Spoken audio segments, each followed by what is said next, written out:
एकदा एका हत्तीला लहानपणी साखळ दंडाला बांधण्यात आलं. कालांतराने तो हत्ती मोठा झाला, पण त्याला स्वतःच्या ताकदीचा अंदाजच नव्हता. त्यामुळे स्वबळावर जिथे तो साखळदंड सहज तोडू शकत होता, तिथे नकळत त्याला त्यात स्वतःला बांधून ठेवण्याची सवय झाली होती. आणि या ऐशोआरामी सवयीमुळे त्याच्या मतीची निव्वळ माती झाली होती. आता अगदी हीच परिस्थिती आहे ना, ही तुझी आहे. फक्त साखळदंडाऐवजी तू स्वतःच स्वतःला या पिंजऱ्यात अडकवून घेतोस.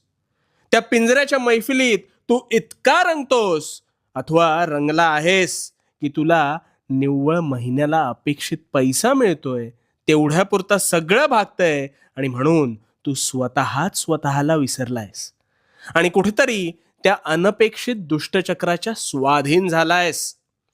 आणि तरी